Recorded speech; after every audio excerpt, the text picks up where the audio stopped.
Om Swastiastu. Selamat pagi Ibu dosen dan teman-teman semuanya.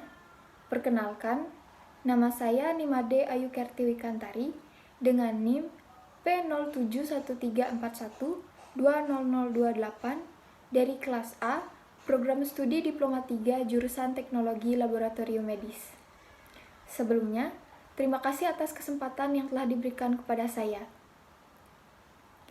Pada kesempatan kali ini, saya akan mempresentasikan materi yaitu tentang komunikasi efektif.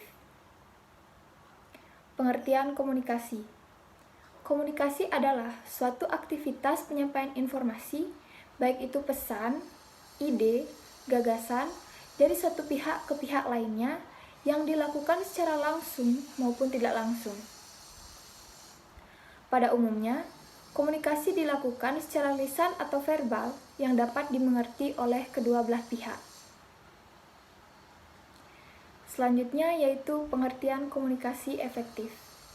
Komunikasi efektif adalah komunikasi yang mampu menghasilkan pemahaman dan pandangan yang berbeda serta menggunakan pemahaman sebagai acuan dalam berkomunikasi.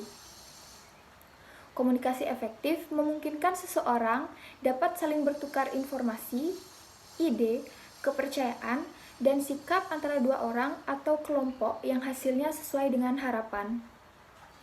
Adapun pengukuran efektivitas dari suatu proses komunikasi dapat dilihat dari tercapainya tujuan si pengirim pesan.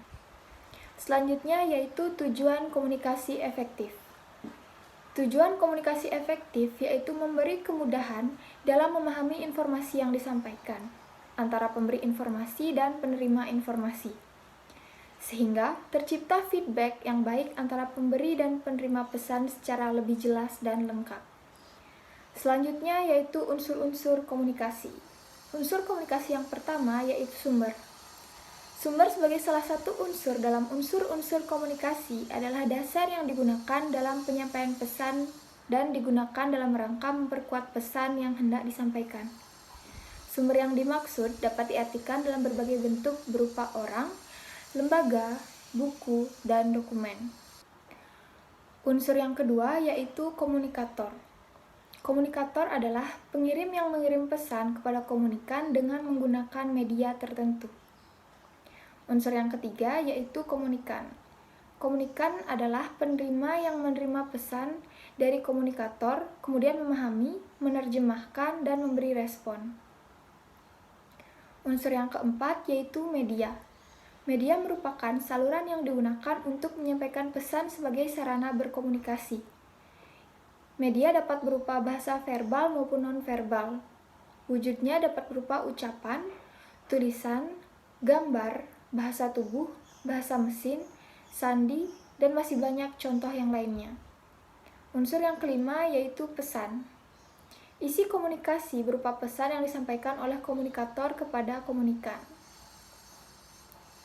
Dan yang keenam yaitu tanggapan. Tanggapan merupakan dampak komunikasi sebagai respon antara penerima pesan.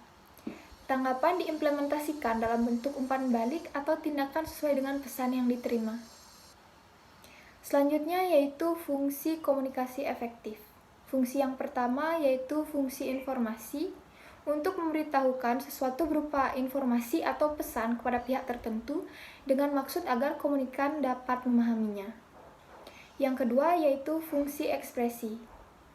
Sebagai wujud ungkapan perasaan atau pikiran komunikator atas apa yang dia pahami terhadap sesuatu hal atau permasalahan.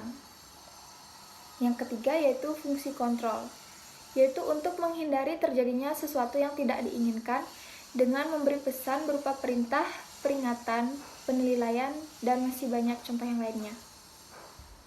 Yang keempat yaitu fungsi sosial, yaitu untuk keperluan rekreatif dan keakraban hubungan di antara komunikator dan komunikan.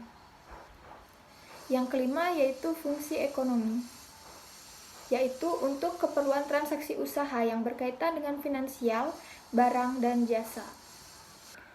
Selanjutnya, indikator komunikasi efektif.